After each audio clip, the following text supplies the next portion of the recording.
You need to have an offer that you can sell confidently for free. If you can't sell your offer on your social media organically, you're not ready to run ads for that offer. I used to think content versus paid ads. Yeah. But now it's content and paid ads. Yeah, very much hand in hand. And there's a lot of strategy that goes behind it as well. Today, I've got Rochelle here and we're going to be talking about personal branding, paid ads, and we're going to go deep into strategy. So this is something that her and I have like in common is the strategy side of things. And we're going to nerd out a little bit. How are you doing? I'm so excited. Yeah, you can already tell. I love it. I love it. So before we go there, Rochelle, give me a little spiel. Who are you? Where do you come from? And what is it that you're passionate about? So I've been in marketing since I left school, so over 10 years now. Loved it, always loved digital marketing, always loved social media. But the one thing in all my corporate jobs that I never really got to dive deep into was paid advertising. So about 5 or 6 years ago, I started running ads for some of my friends who have small businesses. And I was like, just be my guinea pigs, small budget, it'll be right. Like I did it for free for them. And then I just got to understand the data and the metrics behind it, which is something I really wanted to know because I knew how to run an ad, but I wanted to know how to optimize and get the most out of my clients' budgets or anyone's budget really. So yeah, started doing that for a few years, fell in love with it, and then started running Rochelle B Digital on the side of all my full-time jobs. And then fast forward to now, I'm running ads for all different businesses all over Australia. Full-time business, like going hard in the paint. I love it. So one of the things I'm really interested about is because like for us as a company, we've been relying on word of mouth. We've been relying on our relationships, right? So we've been going strong with that for the last 3 to 4 years. And there's a commonality in some of the businesses that I've actually worked with when it comes to like organic marketing. So think of content creation and whatnot. And some of these guys are over $3 million in revenue, and all they've been doing is word of mouth. What do you say to these people? I mean, good on them, because it's a lot of work to get. You've got to have a good product or a good service, and then word of mouth is going to spread really well. But word of mouth can only get you so far. So if you're looking to expand into international markets or even nationally, like interstate and all of that, for the smaller brands, it's a lot more. You get a lot more visibility when you run ads, and it's a lot quicker. So if you're looking to grow at a quicker pace with less manual hours, that's where ads are a great tool to add into your mix of marketing. But I think like one of the things that I struggle with when talking to them is actually they're getting over the, how do I put it? Getting over the fear of spending. Yes. There's so much fear, and I get it as a small business, like you want to make sure that every bit of dollars you put out there actually make you money back. But if you've never done it, you've never seen the magic of paid marketing. Because what's the stat? Like for every dollar you put in there, you get $5 back or something like that? On average, depending on what business it is, You're basically printing money. Yeah, right? If you set it up right and you give it the space to breathe. Because a lot of businesses, they give up too quick. So at the start, they'll run a campaign. They'll last maybe 4 weeks and they'll say, I'm getting nothing back. Turn it off. We're not doing this anymore. But in that 4 weeks, that's the most crucial time to actually be understanding your data and understanding, okay, well, what's working and what's not, and let's optimize it. So I always tell my clients, give it about 3 to 6 months. And that is a long time, especially for a small business with a budget, and they're not getting any return. I do understand it is a little bit frustrating, but they're not seeing the back end where I'm optimizing, I'm reading the data, I'm doing all of like the changes and I'm making it grow. But yeah, a lot of people just see the money and they're like, okay. 3 to 6 months. Is that depending on the size of your business, depending on the budget? Yeah. Okay. Yeah.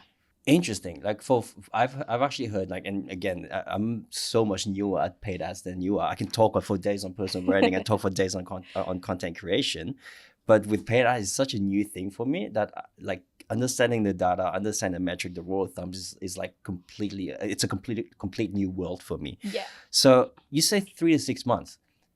I've heard like you need to leave your campaign on for like 7 days at least to get some pretty good data to make a next decision. Is that right? Yes. Yeah. So the 7 to 14 day window is, you don't want to make any changes in that time, because that's where you're getting you're getting a good chunk of data. So you don't want to be changing anything before the campaign has had enough time to actually get to where it needs to go. Okay. But that 3 to 6 month window is if you're looking at running a long-term campaign that's always on, and you want that consistent revenue coming in, those consistent leads coming in. To get to that stage, you need to give it a little bit longer.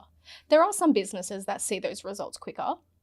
So it really just depends on the business, the budget they're putting into their ads, the strategy behind it, if they have a strategy. One of the problems I've actually personally encountered, and this is me being vulnerable about my business as well. It's just like understanding that it's not just the ads. Yeah. There's so much more that goes behind it. But one of the things that really I started to understand is, what's your offer? What's my offer? What am I selling people, right? Talk to me about that. You need to have an offer that you can sell confidently for free. That's my biggest piece of advice. If you can't sell your offer on your social media organically, you're not ready to run ads for that offer, because ads amplify what you're already doing. So if you can't organically sell that offer, if your audience isn't interested in it, throwing money behind it isn't going to save you. It's not going to get you the people who do want to buy it, because if your audience doesn't love it, it's kind of going to... That's cool. It may work, but 9 times out of 10 it doesn't. That's so cool. That's actually really cool. Like, I love that you mentioned that it amplifies it, because I guess what this means is that, okay, well, if your business is already working from word of mouth, that means you've already got something that you can sell. So by definition, throwing money behind it will actually make you more money, right? That's it, because you're essentially pushing it out to a whole new audience of people. So if your targeting's right, you're essentially reaching new people who don't know about you but are in the same targeting category as your current audience. So it's more likely that the ads will push it out to people who are actually going to be interested and engage, or hopefully purchase or book, whatever it is. That's super interesting. Now, where does, and this is a cool thing, but like, where does content creation come into play? Yeah. Because I used to think content versus paid ads. Yeah. But now it's content and paid ads. Yeah. Very much hand in hand. And there's a lot of strategy that goes behind it as well. Just like anything, you want to have a strategy where you're not only doing, like, creating great content and getting the story and the messaging right, but you want to relay that through your ads as well. So with content for ads, you want to make it feel as natural as possible. So if you think about the last 10 or 15 years, ads used to look really different. It used to be a static tile with a little button, say book now or download this or whatever it may be. Lower bar of entry. That's it. But people see that stuff and they scroll straight past now. So looking at the content these days, it's a lot of face to camera. It's very unscripted. It's very natural. And that's what's working best for paid ads, because people... I don't know about unscripted though. I don't know about that. Yeah. Okay. Yeah. We'll touch on that in a moment. But yeah, talk to me what you're seeing. What's the trend? Because you study this more than I do. What's the trend that I should be taking notice of? Because for me, high quality content, high production quality content is especially for ads, it's not a thing anymore. Yeah. People want to see you in selfie mode. People want to see you in your casual clothes, quickly talking to the camera, no hair done, no makeup, So that Instagram reel or TikTok style content is doing really well for paid advertising. Okay. And the mindset behind that is because when you're scrolling Instagram or TikTok, you kind of get used to the style that's on that platform. So when you put an ad in there, it's less likely to make people realize it's an ad. So there's less friction there. So then they'll watch it and then they'll click and then they'll realize, okay, I've been taken to a landing page, so this was an ad, but it's less frustrating for the user. It's a little bit cheeky, but it works. What do you mean by that? Well, you're kind of like getting them to click on your ad a bit easier. Hook them in. Hook them in. Yeah. Hook them in. Yeah. This is something I kind of realized, and I don't know why it took me so long to wrap my head around paid ads, is that the offer is something that you're trying to sell, but how you sell the offer, how you get them to click into the ads is a whole different animal. So for example, like in our field, like with a lot of video marketing agencies out there, you'll see this. You'll see, hey, if you qualify, I'm talking to service-based business owners, we'll get you 30 days worth of content in one day. And you're here thinking, oh, what's 30 days worth of content in one day? What the hell does that mean? Pieces of content, or is that going to be exactly 5 right? pieces? So for me, it took me so long to realize like 30 days worth of content is so open that it creates that curiosity for people to actually click on your ad, so you can actually book them in for that 15-minute call to see what they actually want to book your services for, right? So talk to me about hooking people into your ads, and how do you strategize that into your campaigns for your customers? Yeah, so I focus on emotional hooks. I find that works really well. I try and avoid any of those big claims. So, you know, if you run ads, you'll get $100,000 worth of leads in 30 days. Like, it's not something anyone can guarantee, because you just don't know how the platform's going to work, how the offer's going to work, the campaign, things like that. So I always advise my clients, and even in my own ads, I always push for more of an emotional solution-based hook. Okay. So, for example, something like, I work a lot in the healthcare space, right? So I work with a lot of naturopaths, and what I advise them is you want to target your audience based on what they're looking for. So say, for example, a naturopath, they're targeting, say, women who have gut issues, but they don't know they have gut issues. They're struggling with fatigue, they're struggling with bloating, skin issues, all these problems they're having. So I say to them, okay, well, let's target based off those problems, because that's what people are searching for. Right. So we need to meet them where they're at, and then say, okay, if you're struggling with this, this could be why, and then provide them with some information, and then continue your process, like get them to book a call or whatever that may be. Interesting. So emotional targeting, you would call it, like, okay, well, can you say, let's say, use me as an example. I'm a video marketing agency, okay? I target business owners who are actually looking to create content for their business to brand themselves a little bit better. What would be my emotional angle be for business owners? There's a couple. So I would probably focus more on time. So creating content, and definitely the post-production is a very time-consuming point. And I know that because I struggle with that a lot. I have a whole team for content creation. It's great. So you can definitely say, like, you know, yeah, you can definitely target them around the time factor. Yeah. And say, you know, why waste 40 hours of time for basic ads? This is a little bit harsh, but, you know, we've got a team that can help produce great content for you, you know, while you go get a new client or make some money. It's true. Like business owners, we never have any time. Like I end the day with 3 things I need to complete, and I end up doing something completely different. Yeah. And I'm like, where did the time go? You know what I mean? So I definitely agree with you on the time aspect. So, and quality. People want quality content these days, and you've got to invest to get good quality content, unless you're an expert in that field yourself. But quality, what does that mean? Like, what do you mean? Well, anyone can pick up a phone and start filming. Yeah. Like a dog running in the park. But if you want a cinematic dog running in the park, like, I don't have the tools for that. Now, ads. There's so many things that goes into it as well. It's not just like, hey, this is the ad, you're displaying it to people, you try to hook them in and whatnot. You actually, and this is in your name, you provide like a holistic approach to ads. Like, what else should your customers be thinking about when they're thinking about creating ads? I always recommend them look at it as a holistic approach, right? So don't just look at the ad itself. Look at the offer and look at your data before you even start thinking about running ads. So if you've got an offer in mind, have a look. Has that worked well in the past? What were the metrics behind it? Did you get a lot of reach organically? Did you get a lot of engagement? How many people purchased or whatever took action? How did that land? And then what you want to do is you want to build a strategy around that. So don't just run the ads. Build up your audience interest first. So for example, if it's an offer that you've run maybe last year, build up that interest again organically, so then people have it in the back of their minds, and then launch the ad. But then also don't forget to follow up with email communications, SMS communications. You still want to be doing all the traditional marketing as well, like DMing people and things like that. So ads work great, but they work as part of your marketing ecosystem. They don't just work because you've put money behind it. Yeah, that's so true. Now let's talk data.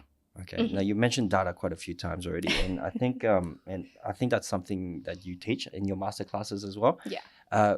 What should I be looking for? What's the rule of thumb of my ads? All right. So say I've got a working offer. I'm ready to go to do some ads. What data should I be looking at, and how should I be analyzing it? So it depends on your objective. So if you're looking to reach a new audience and build your social media following, then you'd want to look at your reach compared to how much you're spending to get however much reach you're getting. So you want to make sure your offers being pushed out or your messaging is being pushed out, but also are you getting those followers on the other side, or is it just reaching people? And if you're reaching lots of people but you're not getting the followers, then you've got a bit of a messaging problem or a bit of a mismatch in what they're looking for and what you're offering. If you're trying to get someone to book a call with you, you want to be able to follow the steps of that process. So again, reach and impressions, how far is the ad being pushed? Because that's a platform issue if it's not being pushed very far. That's the first metric you're looking at. Yeah. Okay. Reach and impressions I always look at. Yeah. And I always base it off maybe 7 or 14 days. So you essentially want to reach about 20, 30, 40,000 people in that 7 to 14 days. It does depend on your budget. If you have a smaller budget, it'll take longer to get to those numbers. But I always base it off once we hit that 30, 40,000 reach. Okay, well, this is a good pool of people now. Okay. Have they clicked on the ad? Have they clicked on the little see more button to read the text? Are they interested? If they did land on the landing page, how far did they get? Did they click around on other pages on the website, or did they go straight to book a call or download the product or whatever you're trying to get them to do? Interesting. And then what's the next metric you look at after the reach? Cost per click. You obviously want to make sure that you're not getting too high of a cost per click. I heard that was actually between 30 to 50 is where the sweet spot actually is. Is that right? Yeah. And then is that across any sort of budget that you put behind it? Generally, yeah. Okay. I find if you have a really hyper-specific offer and it's a little bit harder to reach an audience, like maybe you have a really, really specific audience, those metrics can be skewed a little bit, but yeah, on an average. That's cool. Like for me, I've noticed that, okay, well, to your point on the hyper-specific, what did you say? Oh, yeah, so hyper-specific offer, like I realized that, the thing with that is like it's going to attract warmer audiences, attract like people that are going to convert. But then it's sort of there will be some people that come into it. It's so much harder to sell to them because they don't know what to do. And plus my cost per click and my return on investment is actually so much higher. Yeah. Right. So no, that's cool. Let's talk about personal branding a little bit here. Yeah. How's that played with you in your business? Well, my personal brand is me, right? I am the brand, or I'm trying to be the brand. It's not, I'll be honest, it's not something I put a lot of time and effort into, and I know I should. But my focus for my business is educating. Yeah. So I find a lot of what I do and who I speak to, yes, they want the support with ads, but they've been burnt in the past by big agencies, but they don't know what those big agencies have done. Yeah. So they don't know what the metrics were. They don't know what the campaigns they run, the objectives. They only know how much money they paid them and what they got in return. So they're missing a lot of that understanding in the middle. So what I do is I try and fold in a little bit of education in there as well to educate them. It's super important. I think it's super important. Like, and I agree with you. Like, it's so sad when I actually talk to a client and they're like, "Oh no, we spent a whole bunch of money on SEO. Yeah, $5,000 to $6,000 on SEO. They said that we're going to get results in about 8 to 12 months. Yeah, and then I look at their website and they haven't posted a blog in like 6 months. Yeah, I'm like, what are you paying for, right? So the educational part of it is actually super important, and that I think we talk about personal branding at the moment, and I think the educational part comes before the person, right? Yeah, absolutely. So create that credibility, and you're doing that yourself, like by not just doing the ads, like done for you service, but you're also like running masterclasses or being in front of him. That creates that authority, that creates that credibility, and that creates that personal branding aspect of it. So and I also run one-on-one trainings for smaller business owners. So it's just a 1 hour Zoom call, but it gives them the opportunity to. It's very unstructured, but they can come to me if they want to learn how to run a campaign or if they want to understand their data. And it's just a 1 hour Zoom call where I just teach them, this is what's working, this is what's not. This is how to run a campaign or how to build out a strategy. Are you putting that on YouTube and Instagram and that? No. What are you doing? So, I mean, like for us, I love we're having this conversation because like, again, I used to think that it used to be organic content versus paid ads. But what we've seen is some of our clients, they come to us as like, okay, well, I want to get some clients into the door. And I look at the Instagram, like nobody knows you. Nobody knows what you do and what's your offer in the first place. And then they tell me like, oh, you know what?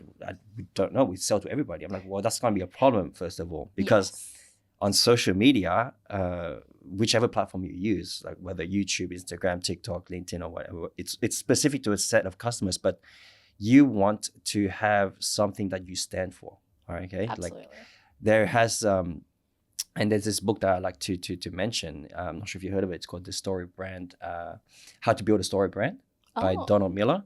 And the whole premise of this book is basically positioning yourself as a guide, right? As when you talk about your agency, you are the guide to the hero who is the person trying to tackle a villain. Okay, so in your case is like you're the guide to someone who's never done ad before, who's been burnt by this big agency, right? So I'm here to guide you to understand what paid ad is like, so that you can hold that power and actually grow your own business. Yes, yeah. And that's the same thing for social media as well, because like what you want to do is educate your target customers by showing them what's possible with your services, right? So so once we have that social media aspect nailed down, ads become so much more profitable. Yes, exactly. So that's what I found out in my journey of understanding like this whole marketing world. It's a bit of a beast, but you're absolutely right. You need to have the foundation set before starting to run ads. Yeah. And I just wanted to be a videographer, to be honest with you. So I don't know how we got here. It's become this whole marketing thing has become like a whole world of you need to be doing everything, but in sequences. That's it. Yeah. So talk to me more about your business. Where do you see it going? What do you want to do? How do you want to serve your people? That's a great question. For me, I'm hoping no. So my plan for the next 5 years is to actually educate people on a larger scale. So I would love to be running events, educating people about paid advertising, hosting in-person workshops. I love being on the tools and being in the ad accounts and running campaigns. It's fun. It's great. So fun. And I love all the data side of it. So for me, that's what keeps me going. But I also love the education side of it as well. So my goal is to keep educating people, especially the small to medium-sized businesses who, like I mentioned before, have been burnt in the past and just don't want anything to do with ads. It's like, those are probably like the best target audience for like workshops and stuff like that, right? That's it. That's it. Yeah. Build their confidence back up so they know what they know. Because at the moment, they don't know what they don't know. They just know, okay, you pay an agency and they're going to take your money and you may get a return on investment, you may not. It doesn't, like there's no middle. I'm trying to fill that gap. Yeah, between the DIYs and the big agencies. So I want to fill that gap by educating and offering services that educate them at the same time. Okay. Do you do actually in the, you hook them in, you get the lead, right? Yeah. Do you actually talk to them about like their sales process or anything like that as well? Or so what does that look like? Because this is, for me, I realize it's like talking to people who comes from ads and talking to people who come from referrals, totally different animal. Yeah. There's so much more digging or getting over that skepticism that they have. And I've never encountered that before because my business has been primarily referrals, right? It's easy to talk to them. How do you teach your customers to get over the hump? It's a tricky one because a lot of my clients in the early days, I didn't realize I had to educate them on the sales side of it. So I was bringing in all these leads and they were doing nothing about it. Like there was one client I had in 3 months, I think I got them about 70 or 80 leads for their That's business. insane. And I checked in with them. I said, so how's it going? How many of you converted and all this stuff? And they're like, oh, nothing. We haven't called any of them yet. And I'm like, in 3 sorry, months? what? Yeah. Wow. I was like, okay, no worries. Like, what are you doing? Do you not want these leads? Like, I was so baffled. I was like, okay. But that's the thing. And then obviously that doesn't reflect very well on me to an extent. Like, I hope they didn't blame you for not getting. No, they didn't. But then if they go off and refer, or if they go and have a conversation with someone like, oh, have you run ads before? They'd be like, yeah, but we didn't get anything out of it. It's like, well, no, you did. You just didn't do the follow-up steps. So now I guide them along the whole process. I also do help with like landing page optimization and email nurture sequences and stuff like that as well. So I do guide them in that sense. Okay. But yeah, I'm finding lately a lot of people have kind of picked up on how they need to sell their own offers. If they don't... What do you mean by that? Well, if you don't know how to sell your own offer organically, then I try and just guide them in a different direction. I'm like, okay, well, maybe just test this out organically first. Yeah. So I'll put together a content strategy for them. Oh, that's crazy. And I say, okay, well, who are you trying to sell to? What are you trying to sell? Put yourself in their shoes. How do they want to find your service? So I guess the question here is like, where do you stop? Because like there's so much, like we can talk about offers, but then in offers there's like, okay, well, who's your target market? Who's who's the demographic? Yeah. Who, like, what problems do they have? Right. You can go so deep into that front. So, but talk to me about that 3 months, 3 months of getting leads, but doing nothing about it, right? This was in my early days. Yeah, but it's not the first thing. This is not the first time I heard this because I was watching your content and you mentioned that some people were already doing ads, but the leads had nowhere to go. Yeah. Can you tell me that story? Yeah. So there's a few different. So that was like a combination of a few different stories I've got, but I've had a couple of clients come to me and they're like, okay, we're running ads. There was one more recently. She's spending $200 on ads and she's sending them to a very, very unoptimized landing page. And then her social media content that she's posting organically wasn't telling a story. There was no brand. There was no face behind the business. People didn't know why they needed to buy her products. And it was just very much like, this is what I do, and here's a photo of it. And I was like, I get where you're coming from, but there's a lot more around this. We need to tell people why they need this product. We need to tell people how to buy this product. And once I looked at her landing page, it was just an email for people to order. And I was like, okay, you can't even click on this email. They have to copy and paste it and then go into their inbox. I said, there's a lot of points here where people are just going to go too hard. Yeah. Put it in the too hard basket. I'll find someone else. So. I find it super interesting. It's just like, because we're so deep in this, and I spoke to my producer Jerome about this as well, is that we're so deep in this that we understand, like, looking from a bird's eye view what you need to do, but like we forget that some business owners, they're 2-3 steps behind you and there are things that are missing to get them to where they need to be. So I find that super interesting, like when you're actually talking about this, because we're kind of having the same problem on our front too, where people don't understand how to, what's it called, storytell. One of more, how to create content, what's a framework behind it, like how do you structure your thing, how long does it need to be, what's your opinion, kind of thing. So super interesting stuff. And funny you mentioned that. I find a lot of the time clients come to me because they don't know what to do with their marketing. They don't know how to reach new people. And when I talk to them, they're like, yep, I just know how to fix my client's problem. I know how to heal their gut issues. And then I've got to remember, okay, well, they know that. I don't know what a naturopath does. I don't know what I'm looking at in a blood test. So then I put myself in their shoes. I'm like, okay, you don't know what you don't know. So then that's why I fold in the education. No, that's for sure. For us as well, like I think one of the fascinating thing about marketing and understanding like what people's problem are is the amount of business knowledge that we get from everybody, right? Like the different types of business and knowing what some of their problem actually are, so that we can help them fix it through either paid ads or personal branding or like content creation and whatnot. It's just picking that strategy and just going with it, right? Yeah. So yeah. And trusting the process. The amount of times people change the strategy 3 weeks in pisses me off. In the nicest way.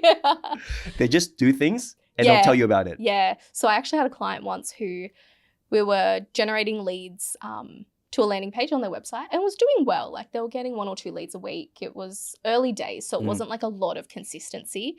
And I kept telling them, trust the process. Like it will happen. We're only 2 weeks in. And then there was one day I woke up and I had all these text messages like, oh, what's happening? We have no leads, blah, blah, blah. And I'm like, oh, okay, no worries. Like I had a look at everything. They had gone and changed the landing page and didn't tell me. And they had changed, I think they changed the form. So then all my pixel tracking and all that stuff wasn't synced up anymore. And they changed a few bits of content on the page too. And I was like, who changed this and why did you change it? They're like, oh, we didn't like the way this sounded and that. And I was like, okay. We didn't like.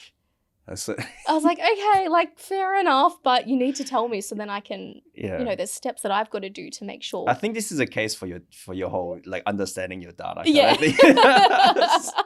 Wow. So yeah, that was a bit of a educational moment where I was like, okay, you need to trust the process and not touch anything. Yeah, cool. Let's touch on what's it called, personal branding, because we just like our team and I, we just came from the whole Christo event, and one of the things that he says is, if you don't know my story, you don't know me. Yes. Right? So and these days especially, and we have a quote that we like to say at AM Visuals is people buy from people. Yes. Right. So absolutely. How important is personal branding to you? Very important. I always advise my clients, like, you need to be the face of the business these days. Yes, it's uncomfortable. And even if you don't want to be the face of the business, get someone to be the face of your business. Because like you mentioned, people buy from people.